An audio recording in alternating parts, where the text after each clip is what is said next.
Yo, fishroom walk, January 14th? Got some cool stuff going on. It's platies, way into livebearers. But these guys are really cool. Every time I look at them, they're a different color. Speckled, got some wild blood in them. Pretty neat looking. Lasers are still growing, tiny. Fattening them up in there. Elegance, longfin, bristle nose in there. I still don't think that's an elegance, Corey. Look at the top fin difference between it and those elegance. She's something else. I don't know what that is. I haven't defined it. But look at the comparison between that one and that one. Top fin, that's all. It's different.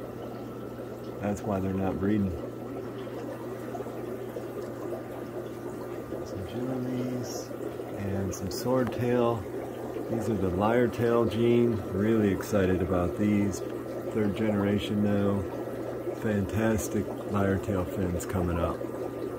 There's a good example of one right there.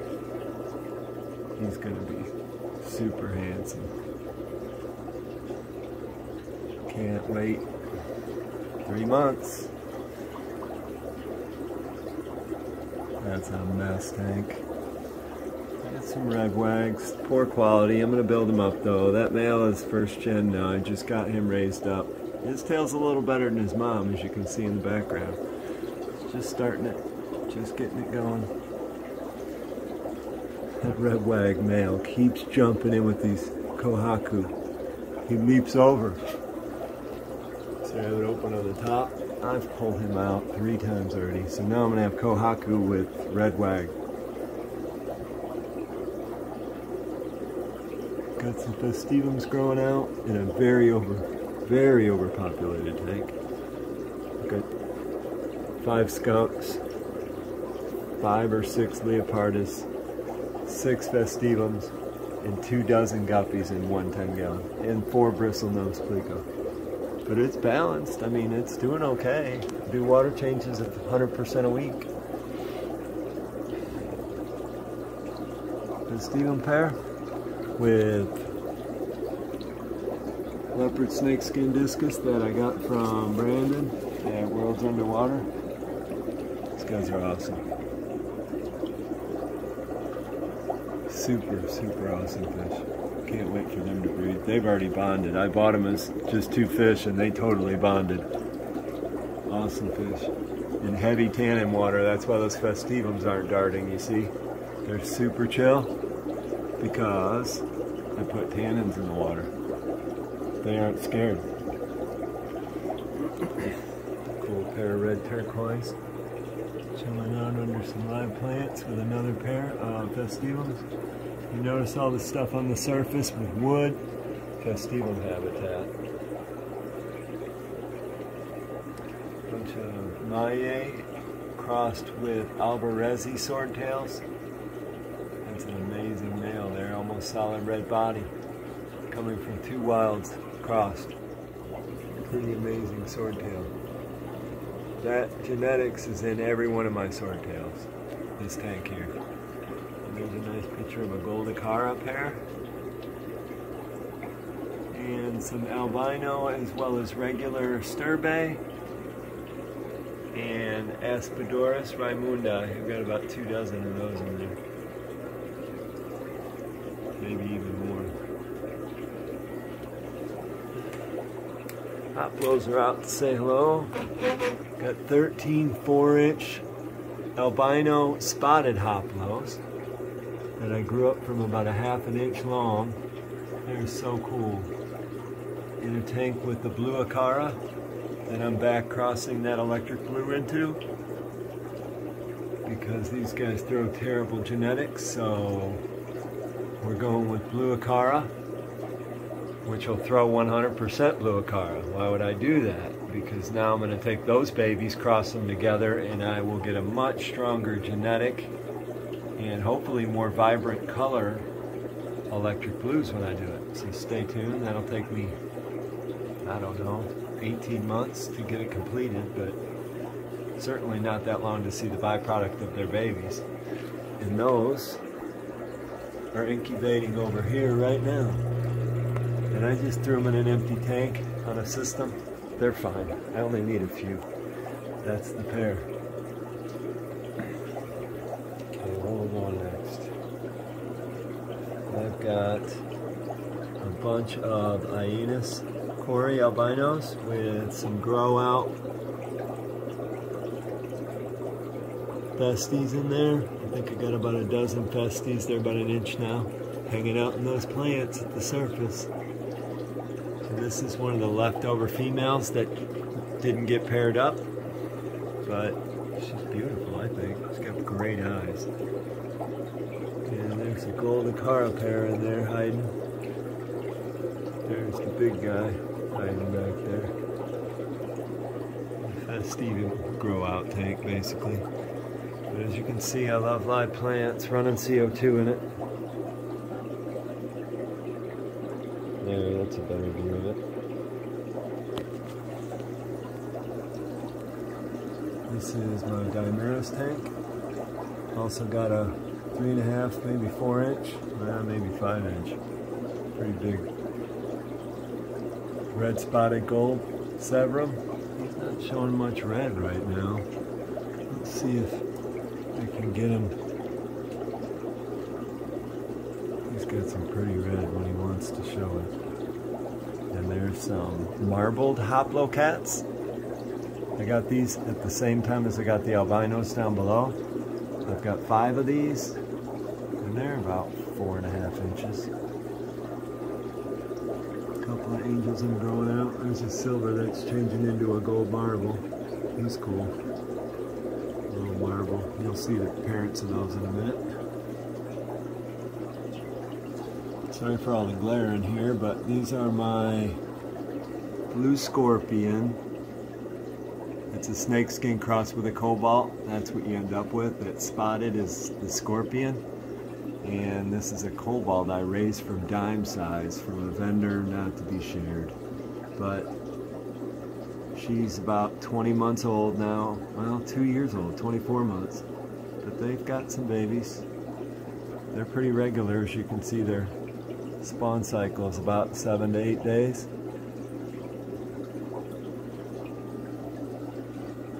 A couple of red Turks. These guys are nice. I got these up at World's Underwater. And they were just bonding in the tank, so I bought them together. But spunky pair. They lay eggs about every 8 days as well. Just breathing heavy because I just fed the heck out of this tank. Tons of Daphne, and they've been chasing around the tank all day. And I leave the gunk in there.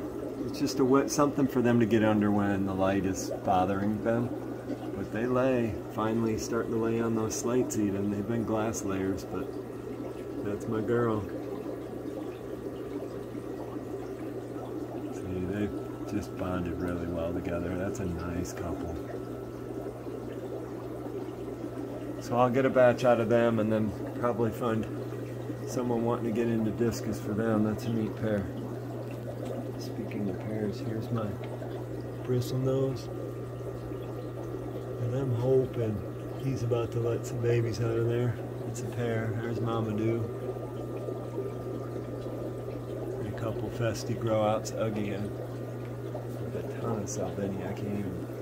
There's not even a spot to feed these guys. It's so thick. And last one of the South American rack would be a leopard snakeskin, and what was sold to me is a mosaic leopard. I don't know any of that, but I had these guys a while. They bonded, but they never spawned.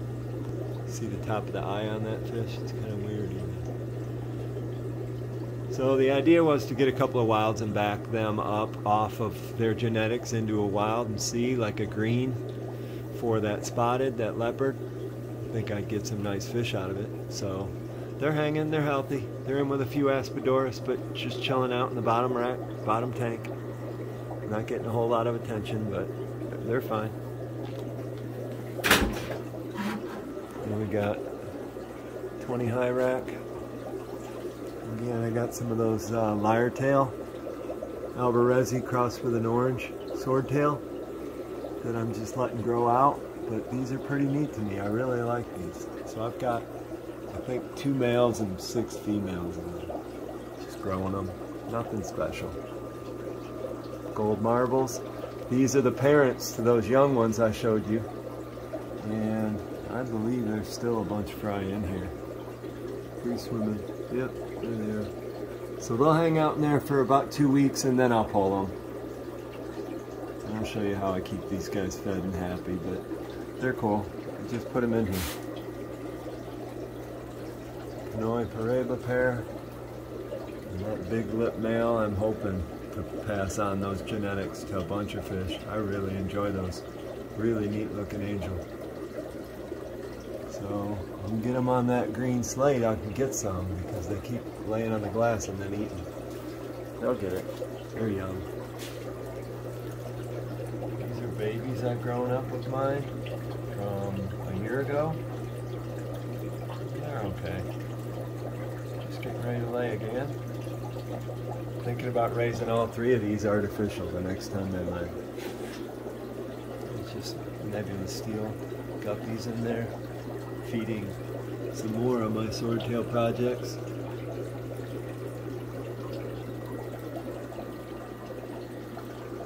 There's the father of that pair, and this is his daughter. They paired up. They're doing alright. And then I got some albino plecos. Here's the eggs again from that cross of Bluicara, electric Bluicara. And last but not least, the blue smoky leopard. I'm looking to pair up. Not in a huge hurry, just enjoying fattening them up and getting them ready to spawn. Now I fatten them up with Daphnia cultures. So that Daphnia really helps trigger pairs when I'm spawning. I'm trying to spawn fish. So there's not many in either of these small ones, but these are really abundant and they're the next ones I'll be feeding out of. So I hit 1 tank a week and then leave it for a few weeks and it seems to do really well. Also doing the live brine, of course. It's 2-day-old that I just feed the green water after about 8 hours to keep it nutritious for my fish. Otherwise you're feeding them crap basically. And that's some fresh spawn, or fresh hatched brine shrimp. And I couldn't figure out really well until I figured out and dialed in the brine shrimp, because after 8 or 12 hours they've used up their egg sac. There's no nutrition left. And I think that was what's causing me to have poor growth rate with my discus. So now I'm using green water and the growth rate is way better. A couple more tanks to show you. That's just a albino quarry tank with some plants. Curves up tank. I'll bring some moles in there. Some more albinos. It's one of my favorite tanks in the house right here. Got some albino swords I'm trying to get the lyre tail gene into. There's a really neat shot of a Alvarezi albino. Almost solid red now from a wild swordtail that I'm putting into these, making outstanding looking fish. If I can get these guys to stop eating all the babies. I just turned the lights on, so that's why they're looking a little dark. And here is where I get all my orange from. Now I keep it mixed. Some people freak out when they see that, but I don't at all. It doesn't bother me. If I get some spawns that are tuxedo because that male's in there, excellent. There's a whole nother line. There's an excellent male high fin lyre tail green genetics. Now why do I have him in there? He's useless to me. He can't be used to spawn because his gonopotum is too long. So, beautiful fish though. I'll grow them up another inch or so and bring them to Brandon. Someone would love to have them in their tank, but worthless to me to spawn with. But I've got a bunch of those in there. Now these are all genetics, including lyre tail, and you can see some of them have that lyre tail, like that little guy right there. When I cross these together, that's when you're really going to see some beautiful fish. Taking the brother and sister, putting them together, I'm going to get a ton of lyre tail. But there's a really nice one right there, right up front, this little guy right here. See how his top fin is really sharp? Pointed? Yeah, that's going to be an amazing fish. See that top back fin? That's an amazing little swordtail. Well, I've got hundreds in there. With some more albinos that are spawning right there on the cool. And lots of plants. I'm a big plant guy. Sit and look at this tank, and it's just Daphnia with some really neat red plants going on. These were sourced from Whole Pet down in Springdale, Arkansas. Really neat stuff, all reds and marbles.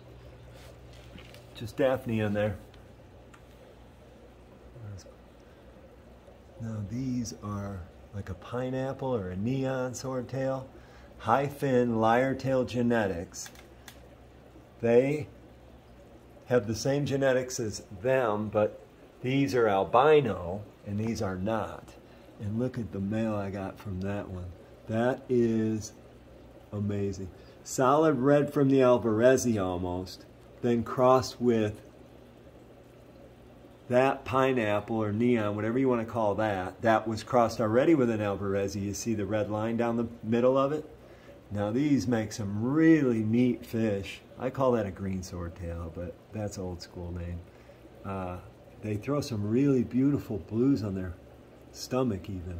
There's a neat one. So I'm way into live bears. I use my RO wastewater for these guys, and then my South Americans get the RO water, of course. So that's how I justify all that wastewater. And I put those in 275. Yeah, I love house plants. In case you can't tell, we're into house plants big time. Bunch of them. I put them in 275 gallon barrels that I can share with you here. Those barrels. So that's where my RO and wastewater is.